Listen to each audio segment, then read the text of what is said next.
Hello students, we are going to start 6th semester classes with elective paper 3, that is e-commerce and application.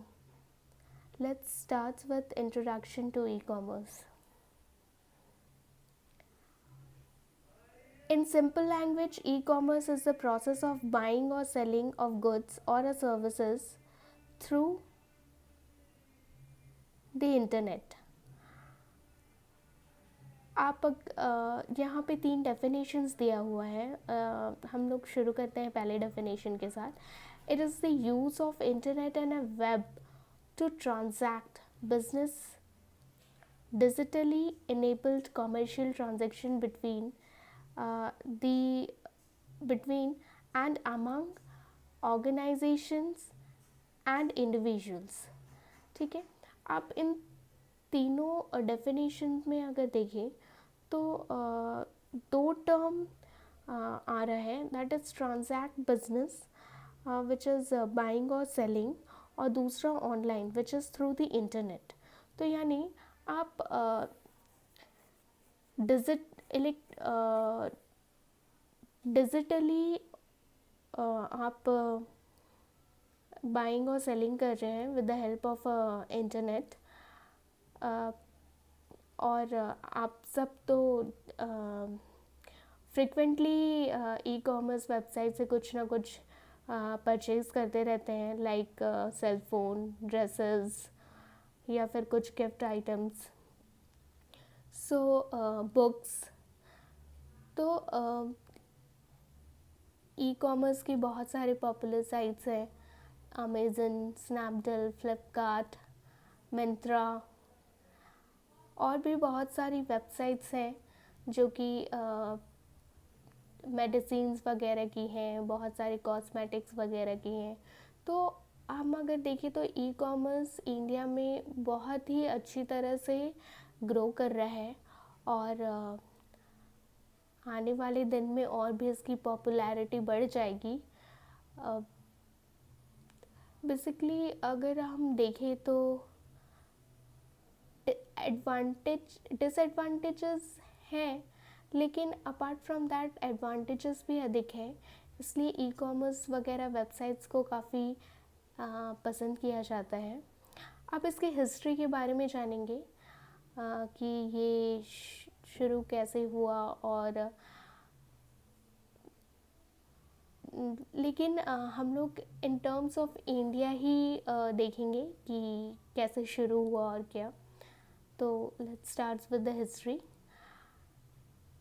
सबसे पहले शुरू हुआ था actually Rediff mail से, जो कि आप लोग कुछ लोग जानते होंगे रेडिफ मेल. बट वो बहुत ज़्यादा पॉपुलैरिटी गेन नहीं कर पाया, बहुत ज़्यादा पॉपुलर नहीं हो पाया, तो इसलिए उसको बहुत ज़्यादा रिकग्नाइजेशन नहीं मिला. बट शुरू वहीं से हुआ था.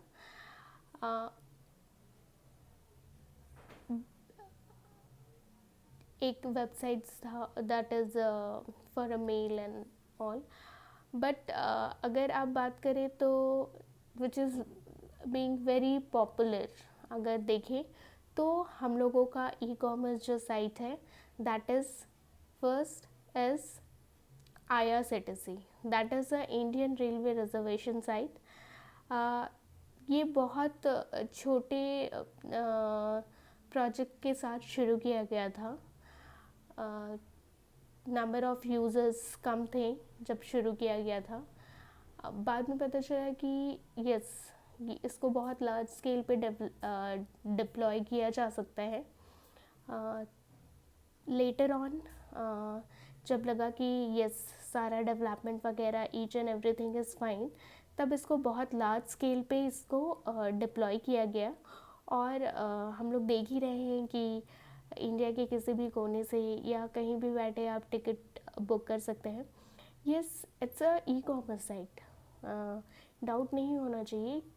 क्यों ये ई कॉमर्स साइट इसलिए भी है बोलेंगे क्योंकि हम यहाँ बाई तो कर रहे हैं ना, we are buying the tickets, so this is the e commerce site. Okay. उसके बाद तो बहुत सारी इलेक्ट्रॉनिक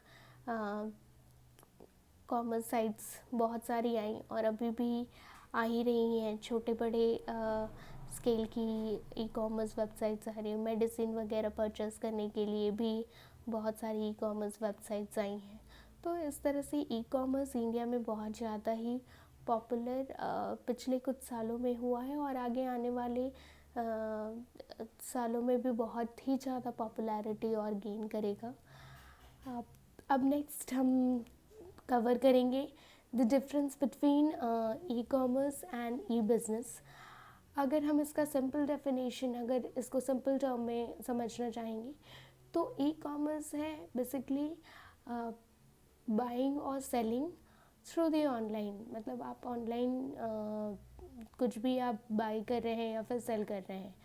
बट अगर हम बात करें तो ई बिज़नेस का, तो ई बिज़नेस का मतलब ही है कि जितना भी जो भी बिज़नेस हो रहा है वो सारा इलेक्ट्रॉनिकली होगा, मीन्स ऑनलाइन होगा।